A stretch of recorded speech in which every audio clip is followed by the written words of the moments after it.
Welcome everybody to another day of the LCK Spring 2019. I am Valdez, with me is Lesnek LS. As always, joining us on the weekend, we got a matchup here to start us off. It is going to be Gen.G versus SKT. It's going to be the rematch of the 2017 World Finals, but definitely a different stage here in 2019, LS. Yeah, and these teams are two totally different teams. I mean, coming into tonight's match, SK Telecom, they're back on a winning spree. They're looking to continue that here tonight. And honestly, I mean, I'm expecting them to, coming into this match. SK Telecom, this, I believe, this is the new patch. And so we'll see if anything new or creative ends up actually coming out from Gen.G to try to topple SKT. So far, I think that they're going to have their work cut out for them. Yeah, it's going to be interesting, too, because we are on that 9.3 with Frostmancy for just this week, and that will be taken away, of course, the next week. So it's been what we've been calling the one-week meta here, because it will be, of course, changed going into next week. SKT struggled against it in game number 1 of King's Zone, but then were able to come back. You can see that they do settle themselves at 3rd place right now, but they have Hanwha Life right behind them. Just one loss there, so they want to continue winning up against Gen.G, who have been struggling, to say the least, here down at the bottom. As Papa was mentioning, with KT and FLICKR, the two other teams that represented Korea at the 2018 World Finals. Yeah, and I mean, looking at the current standings, I mean, Gen.G, they're going to need to start trying to turn stuff around as the split is progressing. And against the match with SK Telecom, I think that we're about to look at some of the key points of the match. For the team's opposite results, 2-5 versus the 5-2 of SK Telecom.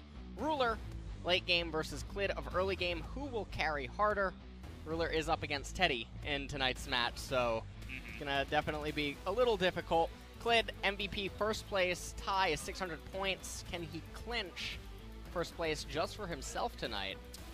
Yeah, that really is a big question. I'm looking here at who he's tied with right now. It's actually CuVee, who came in yesterday, had a couple of fantastic performances, earned double MVPs yesterday, actually, so shot up to 600 points. Just him and Clid up at the top at 6 MVPs apiece. So we'll have to wait and see if he can get ahead of CuVee after tonight's match. You guys can take a look at some of the stats here. Obviously, Gen.G's down towards the bottom and everything. SKT near the top and actually first place in terms of the shortest games so far here. So they love to dominate and they love to get it started early with Clid in the jungle. Yeah, and that's what you would expect out of the SK Telecom lineup. And again, you think about SK Telecom's only 2 losses this season, and to the 2 teams that you would expect would be able to bring down SK Telecom. And so Gen.G, they do have the longest games in the split. We'll see if SK Telecom has anything to say about that. And with the Frostmancy and the changes that are actually present, I'm curious to see if Gen.G will be the ones trying to utilize that tonight against SK Telecom. Just taking a look at the highlights. It's certainly an option, especially when you feel like you're going up against a stronger team. It's something you have to go for. This was really impressive. Jarvan Jungle coming back into the meta here in LCK. Clid showing that he's extremely clean on the pick. And SKT in general going up against King's Zone, who are actually turning into one of the stronger teams, at least top 5 still so far in the LCK. They've been looking good. FLICKR, actually a guy who hasn't been necessarily the highlight of SKT every single game, showed up on his Zoe and actually did quite a good job, so that was more good feels for SKT. And so I think that Gen.G, fortunately for them, inside of this 1-week meta, I actually think it's probably going to produce maybe the highest % chance they would likely have at trying to topple SK Telecom here tonight. And if you're SK Telecom, you know, you wonder, well, do we actually need to do any of the Frostmancy shenanigans or any of the special Frostmancy shenanigans that are present in bottom lane that will persist even after the 1-week meta? Taking a look right here between Ruler and Teddy. And this is really the iconic matchup, I think, for me, especially watching this series, is Ruler is such an integral piece to his team, but he's going up against Teddy. Yeah, I mean, whenever you see Gen.G, you immediately think Ruler right now, as a lot of his other lanes have just started struggling. CuVee, a guy in this lineup that hasn't won a single match just yet, a single game with Gen.G. They're going to be bringing him out once again. So an interesting decision there. They're not going to be playing Roach, a guy that has been having more success, even if it hasn't been so much success. Guys like Peanut in the jungle haven't been showing up too much. And Fly himself, it's really just been the bottom lane and mainly the Ruler show for the times that Gen.G are actually able to pick up some wins. Yeah. Now they're moving out onto the stage. I really got to say that their demeanor, it doesn't look that enthusiastic, if I'm just being honest. I mean, Fly cracking a smile right here as they all bow, but did just look a little bit desolate before they entered onto the stage. Yeah, it's rough. I mean, all the bottom teams, especially some of the teams that have had a lot of success in the past, have been looking like this as they do come in. SKT, you can see some, you know, some faces of confidence, I'd say. Just ready to get into the game. Some small smirks from a bunch of the players here. SKT definitely the favorites coming into this matchup, receiving a big cheer from the audience. We'll see if they can close it out tonight. I'm curious if Ezreal and the Kleptomancy type shenanigans will be present in tonight's series, or if SK Telecom will just take a more straight up approach. Generally, when you are against a team that you're expecting or assuming to be better than, you don't want to do anything too risky or unorthodox, because for the most part, you just don't need it in order to secure the win. So we're going to be jumping into pick ban in a second here. One last look at the lineups. Yeah, still the most interesting thing for me is that, you know, Gen.G, I think they only have the one sub in Roach, and he's the only guy that's gotten wins in the top lane, but they're putting their faith in the guy that has a bit more experience on the world stage to come out tonight up against a very strong opponent in SKT, who have been running pretty much the same lineup every single game. These 5 guys going to be jumping onto the Rift once again tonight. Zoe, a pick that has been hopping up in priority, so happy to see FLICKR do a bit better on that pick as well. This, I think, is the meta where the mid lane is actually quite powerful. Yeah. Now, Kleptomancy is still currently in the game, but a lot of pro players have begun saying that mid lane's power is definitely being more felt in this patch moving forward, especially. Definitely mid and ADC tend to be the focus. We have had some champions leave the top lane in recent patches. Most notably, Urgot did get hit. He's still picked. Akali, Aatrox, Aurelia, these champions, they're getting picked less frequently nowadays. Yeah, it's definitely a very good patch, I'd say, just to shake things up. You know, not just talking about was it a positive change or a negative change. It just means that the games are going to look different, which is always good. You don't want to get that stale meta going, especially with the super tanky guys in the mid lane. I was never a fan of that. Now we get LeBlanc versus Zoe, all sorts of fun stuff. And no doubt we're going to get some more of that here tonight as we jump into pick and ban for game number 1 of Gen.G versus SKT. Let's take a look at what is going on. Gen.G opened this up with a Galio ban. And even though despite Galio's nerfs, not a lot of people are actually wanting to play him all that much, although he's popping up in the support role nowadays as well. It is still SK Telecom and it is FLICKR. So a very key champion pick for SK Telecom. And now we'll see what they want to ban away. Karma. SKT basically saying no Klepto shenanigans, at least from her. Jace now banned away against Khan. Generally a good idea, I'd say. On the idea of the Galio support, it was the one that was picked with Ezreal that went for the Frostmancy. So Galio got the Relic Shield, he was farming up, while Ezreal just sat there and poked and got his own gold through Kleptomancy and Frostmancy. So definitely a pretty strong pick in terms of support, but in other roles as well. And Lucian now being banned away, met with a Tahm Kench by Gen.G. We'll see if SK Telecom follow up actually with Ezreal. Such a powerful ADC on this current patch, but also because the mass mage meta hasn't totally transitioned in yet, he is extremely powerful against a lot of the meta champions in top and jungle. But also just has a fairly easy time scaling up, but instead it's actually going to be a York being removed, and this does mean that Ezreal is still on the table. Yeah, Ezreal's still there. It's definitely going to be something that Ruler could consider picking up, and he immediately does. And remember, guys, this is a new patch. There are stuff like the Urgot available, but teams are not prioritizing him as much as some other picks like Ezreal. And now Thresh, this is, I know a lot of players are thinking that he is probably the premier support right now in the game. He is being hovered by SK Telecom. We'll see if they just, okay, well, they insta-lock the Lee Sin secondary. Well, it is Clid. You can't really argue with that one. It's his most played. He is unbelievably clean on that pick, so I'm always happy to see Clid hopping onto Lee Sin any day of the week. Well, and Gen.G now pick up the Urgot for themselves. Still has the ability to go mid or top, despite the changes that he's suffered a little bit. And Clid on the Lee Sin, I mean, 2 of his MVPs has been on that champion. Okay, interesting pick Kalista coming in Thresh. here. Kalista Thresh returning to the bot lane for Teddy and Mata. Yep. And arguably still one of the strongest bottom lanes that you can have. And for Teddy and Mata, it's definitely a lane that they can try to exert dominance in against Ruler in life. Now moving into this second ban phase, Nocturne being taken away. Yeah. Curious to see who they're going to leave the counter pick for. Could be either FLICKR or Khan on that last pick red side that they could look to take an advantage in a lane with.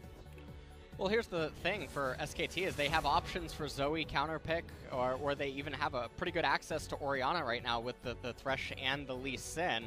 And both of those 2 champions are extremely powerful on the current patch, so I wouldn't be too surprised to actually just see them pick for Khan 4th and then finalize the draft with counter pick into the mid lane to make sure that everything's just secure. Gen.G banning away the Victor, and the reason that you see that is primarily because you look at SK Telecom's team composition. They are very, very heavy on magic damage. The Lee Sin obviously going to be able to put out quite a lot, the Kalista. And with the other options that have been being banned away, I mean, Urgot taken away, York taken away, Jace, there's a limited amount of options for AD damage that can come out of the top lane that's going to be reliable, and there's the Zoe ban. Yeah, just don't want to deal with the Zoe here, especially after FLICKR's performance on that one up against King Zone. Just going to totally deny him away from that one. And now Sylas comes in. It can be flexed to mid or top, but FLICKR did play it in the series. I believe he did take a loss on that one. Yes, he did up against King Zone, but could try his luck once again here tonight. Yeah, and this is actually really scary because he has 3 beautiful ultimate targets already, and Gen.G about to give him a 4th. So normally when you look at Sylas, you look at him and be like, okay, well, yes, he is able to be this new version of Tank Echo, but the problem is that the enemy team doesn't have enough ultimates to reliably steal. He can end up basically just having only 3 abilities, and that's where it becomes problematic. However, with his scaling and effectiveness, he has access to the Braum ultimate, the Urgot ultimate, the Lissandra ultimate. And all of those 3 ults are actually really key against Gen.G's team composition, even the Zhao ultimate. And now SK Telecom last picking the Corki. Yeah, I mean, you have to assume that goes into the mid lane here for FLICKR. He has played it once, did sustain a loss on that pick before. And that would mean that the Sylas does head up to the top lane here. So definitely an interesting draft from the side of SKT. It's not something that you'd see all the time here with the Corki pick last. And we have 8 seconds left, and Corki is not okay. There we go. We got the FLICKR swap. jumping onto mid Kalista. Yeah, I'd love to see that one. Mid Kalista. So we'll talk about what both of these team compositions want to do in just a second here. It is very important to know, SK Telecom, they're going to be reliant on Baron. And if they don't have Baron, they're going to need a really big lead to just bulldoze through Tier 2 and Tier 3 turrets. So they're looking for an explosive advantage around the 25, 27-minute mark. And on the flip side for Gen.G, they have a lot of engage opportunity, and it's going to be difficult to actually access the Ezreal for SKT. So Taking another last look at the team comp, Urgot, Zhao, Lissandra, Ezreal, and Braum. This team wants to engage, get Urgot and Altov, Fear Beyond Death right into the heart of SKT, and Ezreal will just pick off the stray survivors on the side, and it's going to be very difficult for SKT to get to Ezreal with their team composition. But what SK Telecom's team composition is trying to do, as we look at it right here, you got Sylas, Lee Sin, Corki, Kalista, and Thresh. The Corki offers the poke. That's the other gear that this comp has available to it. Obviously, primary engage with the Sylas and the Lee Sin, but Corki's there to open up the minion waves and try to gain access to the turret. So heavy reliance on the Lee Sin kicks to start off the fights, or Kalista ultimates, but definitely a larger reliance on Baron than Gen.G. Yeah, should be a fun one here, guys. Let's jump into game number 1 right now.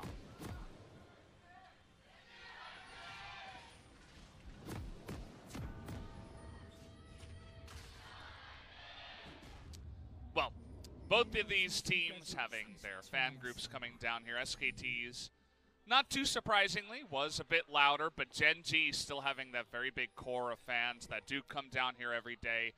It's a long season. You know, we're only heading towards the end of round 1 here, so not even at the halfway point. So Gen.G, they're hoping for a big comeback here in the LCK.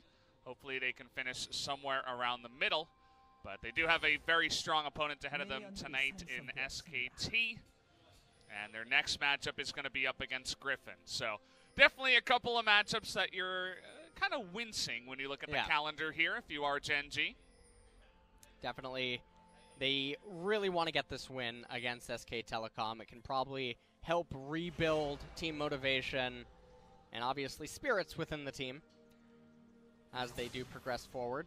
And so far, Gen.G, I mean, coming into this game, we see, CuVee doesn't manage to actually get that ward, but the early game is definitely something they have to watch out from. Bottom lane and mid lane are two really, really key points, and that's where Clid most likely is going to be committing all of his attention early on, whereas Peanut, he needs to really be on point with his counter and match ganks until his laners have their level 6 available.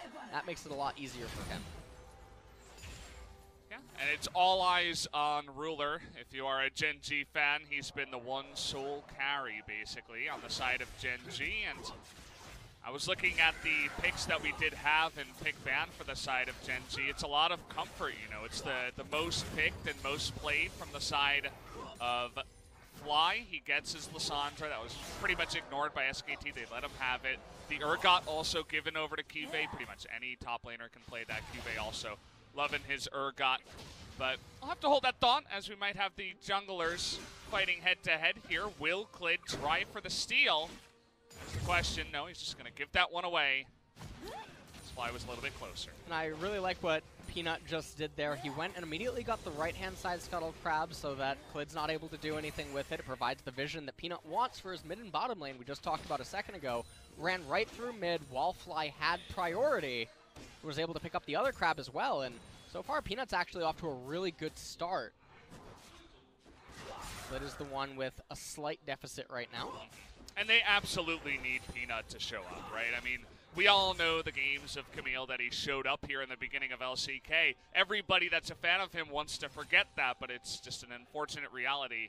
We'll see if he can actually make something happen as he's going for a gank in the top lane this time around, but we all know that Sylas can be a little bit slippery here. He's actually going for a trade onto Peanut. Khan not very scared, but still a nice amount of damage there up in the top side against Khan. It was a good amount of damage, but the thing that you have to look at is that there was more spellcaster minions for CuVee, and so the lane was already pushing into Khan. So while that would have been a really powerful and impactful gank had the lane been pushing into CuVee, it was actually at a relatively awkward timing because Khan doesn't mind that. And it actually takes some attention away from CuVee, and it gave Clid a lot of breathing room. Definitely did. He knows exactly where he is. He had to essentially give up his Raptors in his red side jungle, Clid, because Peanut hit level 3 on the Scuttle. So he was able to just go in there and contest level 3 against level 2. Lee Sin has to give it up, and now he sees Zhao on the top side, and he's like, okay, I'll go ahead and take your Raptors then. And he's going to be exactly even when it comes to jungle camps for now after that. So Clid definitely feeling pretty good, as you mentioned. Right now, CuVee, he is sustaining quite well up in the top lane. We look at the CS differential across all the lanes, nothing really too exciting happening yet. Gen.G is ahead in gold at the top, but I'm sure that most of that is inside of the kleptomancy of Ezreal. Fly taking what looks like a very poor trade, but of course he does have that teleport to get back to lane. He's the Lissandra, so has the ability to just get back and be totally fine after picking up the double Dark Seal. Very standard from him to start off the mid lane tonight. Peanut now pathing again immediately to that Scuttle Crab. He wants to make sure to pick that up right away. The teleport even from CuVee comes in to guarantee that even though Lissandra didn't have priority, it wasn't going to matter all that much, as it looked like FLICKR had a recall in mind. There's going to be no chance of Lee Sin managing to try to steal that away. Now, third Scuttle goes the way of Peanut. We don't have the Scuttle counters of old from the side of SpoTV, but maybe someday we can dream. For now, I'll count it for you guys. Zhao 3 and Lee Sin 0. So Clid just went on a little bit of a visual bug trip there, but he's not going to be going that aggressive. Just spotting out the Lissandra and going to be backing off. And very interesting early item here from the Urgot, looking to trade a little bit better up against that life trading that the Sylas can do. Executioner's Calling definitely going to help out quite a lot against the Sylas sustain. We'll see how much it impacts the matchup as this does progress. Sylas is now going to start taking quite a bit of damage, and he actually has a reliance on that sustain now to keep up with Urgot inside of the matchup. And this could actually... Oh, this is really close, actually. Lands that second one, and immediately to Fear Beyond Death into Ignite Flash, as easy as you would like. First Blood goes to CuVee. Wow, good stuff from him. Yeah, and that was a fantastic and much-needed solo kill by Gen.G. It's going to put Sylas in a really rough spot, especially because he stole the ult from Urgot and used it. He's playing without an ultimate now up in top lane for quite a while. CuVee is in a fantastic spot right now. A little bit interesting, he actually didn't stay for any of the plates. He wouldn't have lost out all that much. Take another quick look at this right away. You can see Khan's on a little bit of a cooldown right there. Gets hit directly by the E. And it was at this point Khan probably, well, he didn't quite know yet, but he was about to, that he done goofed, Brendan. He done goofed real big. I mean, looked like the coaches were even in shock, but definitely happy that that was able to come on in as every single ability landed onto the Sylas. Khan with no ability to get away from that one. The Unsealed Spellbook with the Ignite opens that up for the Urgot as well. Khan didn't have his TP. He misses a big wave in the top lane. I was saying that CuVee hadn't had a win just yet for Gen.G, but seems like he's trying to turn that around. I mean, I was looking at Roach's face just now, and it was motionless. He's like, so I'm not getting subbed in. Yeah. The coaches looked happy, but... The coaches looked happy. Roach was like, well... Oh, man. He's like, oh, boy, not the return of CuVee. This wasn't supposed to happen this early. We usually wait for, you know, the gauntlet here in Korea for that to really turn on. But, yeah.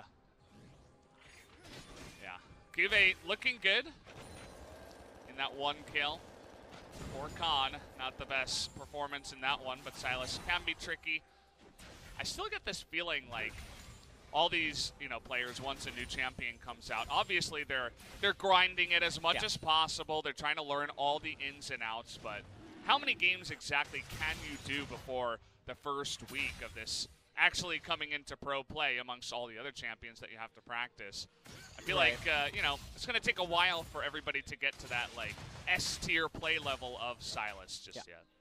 And like what you're mentioning, it's not even just about how many games can you get in, because, well, hold that thought for a second. Clid trying to get some MVP points. Here's Clid. There's the kick. He doesn't have his flash, so should be a pretty easy gank. Down he goes as in goes the Lee Sin real quick for the easy gank. And CuVee doesn't have teleport. Minion wave is coming, so they are shoving the wave, and that's why you're seeing Peanut move up to the top lane.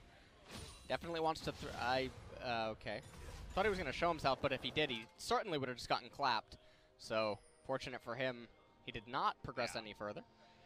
Generally, you don't want to get clapped. That's kind of like the, you know, one of the first rules you learn. Please don't get clapped, as pretty straightforward gank as CuVee gets baited into a trade, and Leeson has the mobility to make the gank work. Yeah, this was just a very easy and standard gank. There was nothing really that CuVee could do about it at that point.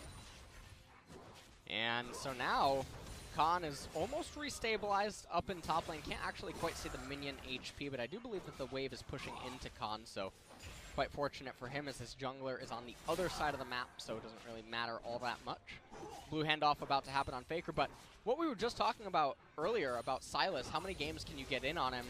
You can't just go on a Smurf and low MMR and instantly get Q pops and just keep playing him, because you're not going to learn the matchups the way that they're going to actually be played at the professional level. So while you might be able to just go and play 20 games a day on Sylas on a gold or a platinum ID in Korean solo queue, that doesn't quite prepare you for the real laning phases that you encounter when playing against pro players. Yeah, you can always beat, you know, a gold player that's not very good at an advantageous matchup against Sylas, whereas a pro might be able to turn it around. I know that Papa's been mentioning that the Sylas is pretty good into the Urgot. Not sure how you feel about that one. Was picked for that matchup, as I'm going to have to hold that thought for now, as FLICKR thinking about coming in with the poke has Khan up in the top side, but it's a 2-on-3. That means that no can do. They're just going to have to trade that one for the Cloud Drake here that Clid was picking up. Clid picks up the Cloud Drake, followed by an Ocean will be the next one, so definitely going to have to give the victory over to Gen.G, getting that Herald. Still 3 minutes on the plates. If they can convert that into plates, it would be extremely big for SK Telecom. They're making a very wide rotation into the Gen.G jungle. Now they're trying to turn on to Fly, but that aftershock keeping him alive for so long. In goes the two-shot barrage, and Khan from behind, trying to make it happen, but two members of SKT immediately go down, and here's CuVee from the top lane. Teddy, he is way too late to get onto this one, and the fear goes down onto FLICKR. That's 3 kills now that go the way of Gen.G. Yeah, and this is absolutely catastrophic right now. The Herald's still alive, being summoned right away. This is going to be, I think, the mid-tier 1 turret going. Actually, no, FLICKR is relatively healthy. No, it's going to go down. Yeah. Whoa, whoa, whoa. Hey, he wanted to get after FLICKR there. Calm down, Mrs. Rift Herald. What was that? You can only attack turrets. Oh, man. Well, they do save it in the end. It's because, you know, Rift Herald win for FLICKR and not actually the turret. So big mistake. Gold gap completely swings. Just in a second ago, it was 17.3 versus 17.3. And taking a quick look at this replay, SK Telecom decide that there's no objective on the map, so they want to make a fight happen. And right here, Mata, he tries to do some sort of engage, doesn't end up being able to do anything. Khan says, I'm helping, but the only thing he's helping is the enemy team. As CuVee about to use Khan's soul to try to get the Fear Beyond Death onto FLICKR, forcing him to flash away. This is absolutely catastrophic for SK Telecom. There's no dragon. Enemies have Herald. You don't actually have the ability to fight. Your top laner is not in the greatest of positions. I don't know what they're doing. Yeah, I mean, I don't know. I don't think they know. I got that feeling, LS, that they didn't really know what was going on, as it was, you know, we talk about who's the shot caller for the side of SKT, especially on the new team. Definitely Mata was one of the names that we were mentioning, and he was leading the charge to get some really deep and risky wards into the Gen.G jungle. Now, they got those wards down, but then they gave away 3 kills because they were so out of position. I understand trying to get that vision down, but sometimes it's just not worth the trade. And here's the other problem right now is they're behind as we're about to enter into the mid game, and the lane phase is going to come to a close. The Ezreal is going to be really, really problematic. He's going to have the Iceborne Gauntlet. He's going to be able to get those Ninja Tabbies later. And that's going to make it so difficult for SKT's team composition to do any damage to him. Sylas, building tank, obviously. So even if he does magic damage, it's not going to be all that much. And Ruler is really well positioned right now to take over this game.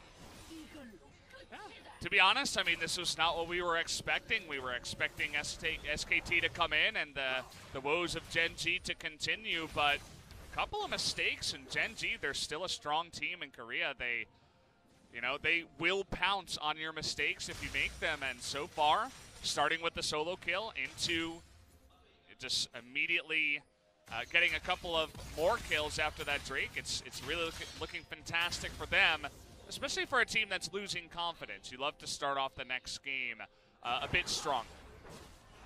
And the other fortunate thing for Gen.G is their team composition is one that you would most likely suspect to be behind.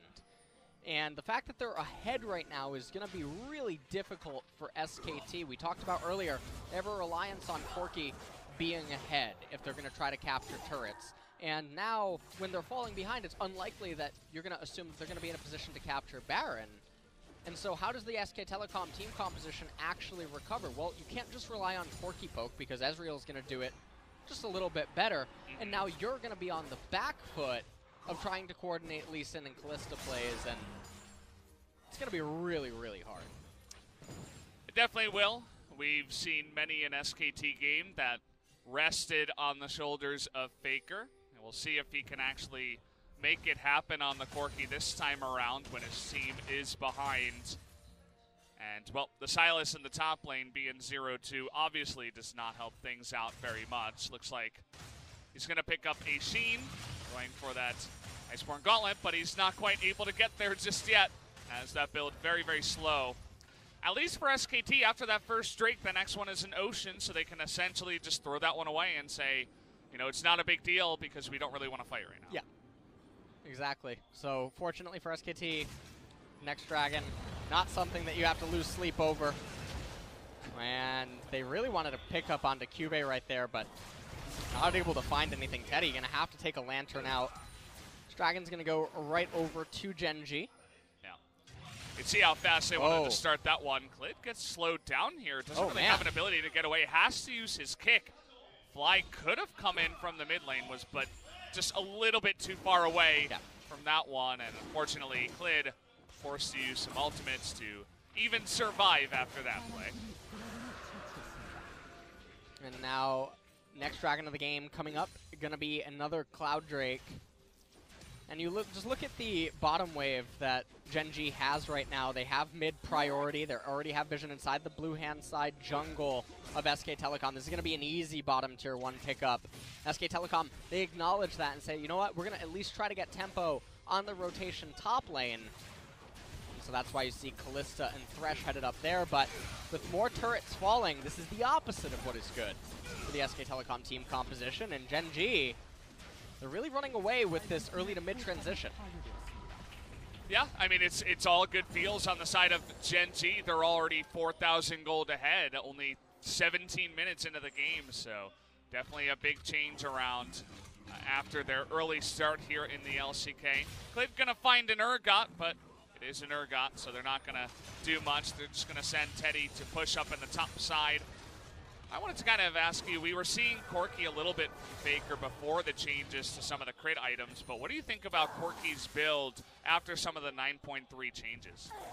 Well, Corki came back mostly because the change to his R, but I also think that it's just sort of a very specific pick for SK Telecom, for FLICKR in specific. After the 9.3 changes, though, I'm not sure that it mixes up his build all that much. I mean, he does have access now to Phantom Dancer, so that he's able to have that shield, which can definitely help with making him annoying with trying to kill. But in this type of a game, that's not something that he really has to worry about all that much, because that's not how the fights are going to conduct themselves. And right now, I mean, almost a 4,000 gold lead here for Gen.G. No neutral objectives really coming up in the next couple of minutes that either team can really eye down. It doesn't really feel like Gen.G's composition has the fastest Baron damage either, so it's not like they can really go for an early rush, especially with no Mountain Drakes or any shenanigans like that coming up here. The Kalista is on SKT's side. That's also been nerfed a bit as well. So we'll have to wait and see. We might have a little bit of a lull here, LS, in the middle of this game, unless Gen.G can find some picks in the mid-game. Oh, here comes Sylas. Yeah, speaking of picks, we're going to have 3 members of SKT attempt to get on top of the Urgot there. This is something you can do, especially when, as you mentioned, there's not too many objectives. But unfortunately, because of that, we will have that early rotation by Gen.G up to the top side, and they might be able to get this top turret a little bit faster than expected. Yeah, and right now Sylas busy trying to shove out bottom lane. Khan does have teleport available, but it does look like the top tier 1 as well just conceded to Gen.G. The gold lead approaches almost 5,000 now. We're not even at 20 minutes, and we're talking about a 5,000 gold lead. You would think that's actually what SK Telecom's team composition would almost want. Yeah. Just to be slightly ahead of the Gen.G one. Baron coming up in 13 seconds, but neither team really going to be in a position to try to capture it. And so, as you were mentioning, Brendan, I do think that we probably are just going to be in a lull state. So, you know, maybe come back in 7 minutes or so. And, take your dog for a walk. Maybe go make some popcorn. What are some other things you can do in 7 minutes? You can go make a post on your favorite community website about these fantastic games we're having here. Yeah, definitely could. You could create a new copy pasta. That's also a very fun thing. I know a lot of our viewers love to do that. They definitely love pasta. Yeah. Oh, man. Well. All right, 6.5 remaining until this is gonna come to an end. Yeah. Not gonna lie to any of the viewers watching right now. Nothing should happen. You know, we wouldn't want to insult their intelligence, right? Right. We know that they're all very intelligent viewers that understand what's going on. And I suppose Teddy has picked up his 2-item core. Has that? The only chance something happens item right now is if FLICKR runs off Fountain with that big package or the package, whatever, and he Leroy Jenkins it. I mean, it is pretty big, right? It is quite big. You can describe it that way. Not that I would ever do that, LS, but absolutely not. Yeah, no. I'd pause to correct you, but you know. I feel like this package it's just going to make him go faster on the map and not really do anything. He tried to engage with that onto the Urgot the last time, and then he was like, "Oh wait, yeah, that's Urgot. I forgot that we didn't pick or ban that one." Oh. Okay, this is actually an opportunity as well. Fly is playing Lissandra, so it looks like he is going to be totally fine. But having Clid up here means that perhaps they will be able to take this top turret. Down it will go in the trade for the second Cloud Drake, the first one that goes to the way of Gen.G, with an Infernal coming next. And the Infernal is actually a pretty key point, and I did say 27 minutes. You know, it lines up perfectly. Lines up perfectly. I gotta turn the page. Give me a second. Yeah. What's next on the script after that one? Another Infernal. Okay. Yeah, just so you know. You're not gonna spoil anything else. No, right? No, nothing else is gonna be spoiled. I think some level of excitement in this game. That's what you got to do. Yeah, we're just going to keep it, you know, calm and steady. All right, so Gen.G may be looking for something, but realistically, you look around the map, and there's not really anything to fight over. The lane states are all extremely ugly. There's a lot of jungle camps up on the side of Gen.G. Lissandra probably wants to get into Zanya's Hourglass. Ezreal wants to complete his next item. And even though we have some core item completions on both sides, SK Telecom's items aren't as strong as Gen.G's, and so they shouldn't be looking to fight. But also, Gen.G's champions aren't yet strong enough to just perforate tier 2 turrets and say, hey, we're just going to go balls to the wall and take you down. Yeah, it's all of those things combined that create this lull state. No big objectives, no turrets being really available to take. Very passive play from SKT. That means that we'll just kind of sit here until Gen.G do have the opportunity to take one of those objectives. We were taking a look at some of the vision that was in some of the jungles in the red side earlier on. Gen.G, in fact, didn't really have all that much. SKT was doing a very good job of just keeping a good defensive vision line to make sure there weren't that many deep wards in the red side jungle. There's a lot more vision in the blue side jungle for Gen.G on the side of SKT. I mean, if you're SK Telecom right now, with Dragon still 3 minutes away, you don't really need any vision in your blue side jungle. There's no blue objective that's going to be coming up. Sylas is just going to be underneath turret, but CuVee not going to be able to kill him, so the real only priority that you need to concern yourself with is making sure that you don't get Baron cheesed right now. And so right now they're working as a unit to try to clear out vision all around the map, and now FLICKR moving back up into top lane to catch the wave that Fly just sent in. You can see CuVee and Gen.G attempting to make a pick happen on this side as well. he has Cleanse, and he's going to be totally fine up against that one. I suppose the trade does go the way of Fly, but FLICKR can get that health back relatively easily. They steal away the Cleanse from him, which could end up proving to be crucial around the Dragon fight. FLICKR looking like he wanted to recall right there, but Peanut had different plans in mind. Yeah. Gen.G, they're in a fantastic position right now. Nothing is happening. But the more that nothing happens, the more it's actually beneficial for Gen.G rather than SK Telecom. Mata going for a hook, but you're not allowed to take that hook anyway, even if you land it. Well, how about a double man play? They're really getting in there. Sinja ultimate taken by Khan. But the rest of Gen.G able to get out of there with actually none of their summoners taken away. Yeah, you're not allowed to take the hook. So SK Telecom not aware that they're actually not allowed to poke the bear right now. Mata might not realize that yet. He might need a second dosage of it. But Dragon coming up in a minute and a half. This is really, really good for Gen.G. They have priority in mid. We're going to get some chip damage here onto the tier 2. I mean, because of that play, you just give up so much. You give away double flash, multiple secondary summoners as well. You give an opportunity for Ezreal to get a bunch of chip damage, as you were saying, and it definitely felt like that was Mata saying go, go, go. And I mentioned it before in the early game, he was kind of the one leading the charge into the enemy jungle, so maybe a little bit too feisty tonight is Mata. Might just need to take a chill pill here. Yeah, a little calm down. And SK Telecom, I mean, they are coming, or FLICKR's coming off of a recall right now. Dragon's coming up in 40 seconds, and that's a really, really high priority objective for both of these teams to pick up. I would actually say a little bit more so for Gen.G. They definitely have 4 champions that can make use of it fully. Same can't be said for SK Telecom. FLICKR with the package right now, able to farm in front of 4 members, essentially, of Gen.G, able to counter the push in that way. He's going to eat that to the face, but nothing much going to happen. Believe he's going to be going for an Infinity Edge here next. So would have loved to have that item right now, but fortunately hasn't been able to quite get there just yet. And this is really interesting. Gen.G, they could have just immediately started the Dragon, but seems like they were actually trying to potentially offer SK Telecom an invitation to try to come fight, in which case it would actually go catastrophically for them. And so SK Telecom saying, you know what, no, you can have the Dragon.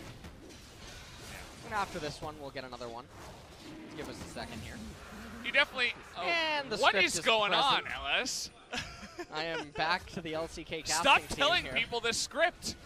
That's confidential. So, you know. It's a big deal, too, because SKT, they're the definition of, okay, we're just not going to fight you, especially after that Flay play went horrifically wrong.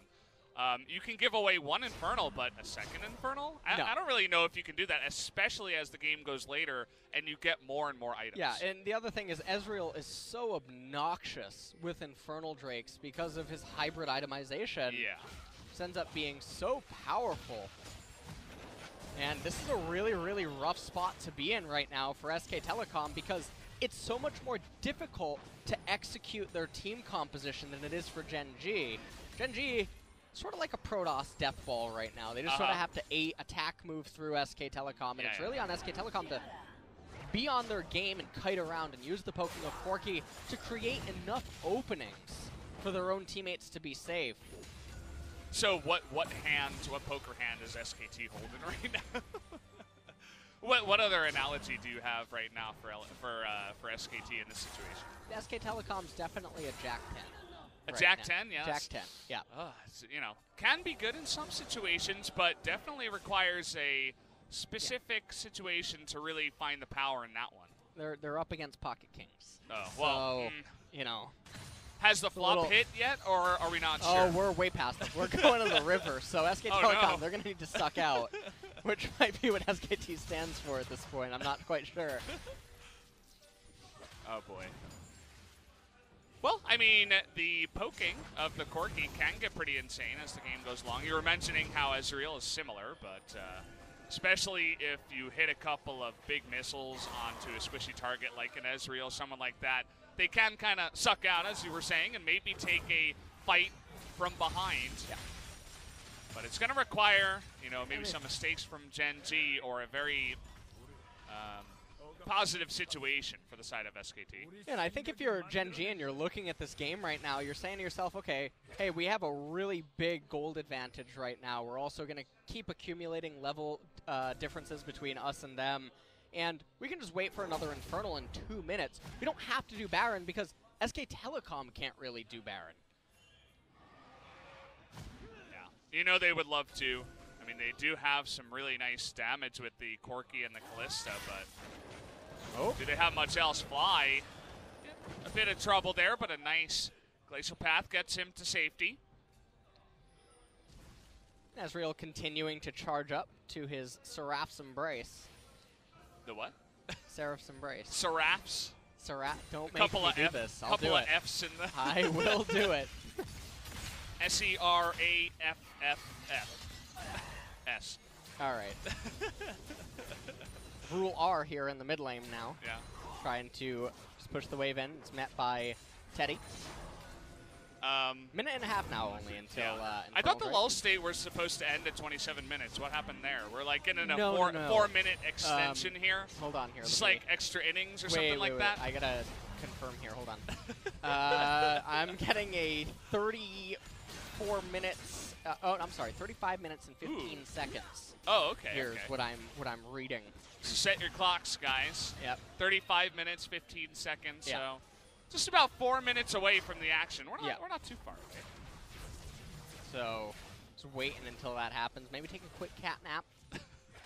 That's a very quick cat nap. What we're getting right now is we're sort of preparing ourselves for Gen.G later on tonight. So, oh boy, just trying to get this endurance bringing test. out the shade real early on Gen.G already, as if they haven't sustained enough. I mean, I thought Sylas was Christian Grey with how this game was going. He's got those chains on him already. Oh man. So, well. Yeah, for Gen.G, they do have to go up against who is that? That's Sandbox? No, it's Dalmon later on tonight. So.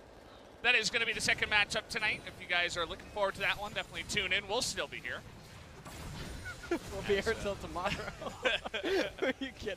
So, okay, this is actually something big. We do have this second Infernal, and it looks like SKT is ready to fight. They're not just going to give this one away for free. FLICKR taking a little bit of damage before the fight does start here. That's what you think, Brendan. They just go out the back door here. Right. We do have Fly up in the top side. The teleport does come in. They do see this happening. And they just want to turn immediately onto Fly, but he gets into the back line. But he is going to ultimate himself down. Clid not in a great spot. And Khan taking a ton of damage as well. Is going to re-engage, but he, alongside Thresh, will go down. As well as Teddy. They tried to force the fight. And they're going to pay big time for it. 3 kills and another Infernal Drake. Yeah, that's going to be another Infernal. They're going to easily convert this into a Baron capture. And the only way that Gen.G could manage to lose this is something absolutely catastrophic happening. And that would be the only way that SK Telecom can keep themselves in this game. And Corki going to try to do his best to try to poke them down. But Peanut still has his flash available. CuVee even has one to boot. Or Smites. Yeah. Smite. A caster, by the way. So thought I'd let you guys know that. Wow. And they don't even really need to look at the Baron. They can just poke them away, and SKT is going to have no hope. Yeah. No chance in hell in getting near that objective right now. Clid thinking about it for about a millisecond there, and then he decides against it as Gen.G, they pick up Infernal, and they pick up the Baron, looking fantastic in this game 1. Yeah, and taking another quick look at this, this is David versus Goliath, what, you know, maybe should have happened. As SK Telecom, they're trying to make something happen, but they're not going to be able to. You need Corki to just deal a massive amount of damage before this fight even tries to progress, and when he doesn't do it, like I was saying, Protoss Death Ball, it just moves right through you. And Ezreal, I mean, it's like the Colossus. It's just raining down lasers onto everything. Yeah. And it was just all too easy for them to just bulldoze right through SKT. Yeah. I did like the play from Fly. He was going to be collapsed upon, but he immediately joined the real fight. He wasn't going for a flank. He wasn't getting the the Zergs around or anything like that. He was going straight to the front of that one, avoided the Corki, and said, I'm getting right in your face. And we're coming right up on that minute. This is where the sparks are about to fly. You ready? Yeah. You know, we're getting there. A little bit closer with your 34-15, but... Whoa, whoa, whoa, whoa, whoa. Don't try to interrupt this. Okay. 25 seconds till the action, as it's just 3 lanes being pushed really heavily by the side of Gen.G. Got Ruler and Life in the mid lane. We got Fly and Peanut kind of hanging around the top side, and then that top lane action. Oh, there's the hook. I mean, that was close. Now, you know, we got a little bit of action. Hold on, hold on. All right, it's about to start. They're just warming up, you know? You're going to warm up the car in winter? True, yeah. So this is like the beginning of the phase where the action is going to happen, something like that? Yeah. Yeah. Start with the cannon going down. Right. Yeah. Right. Okay. Well, Sylas in the live screen at the bottom left trying his best to sustain against the Urgot. Yeah.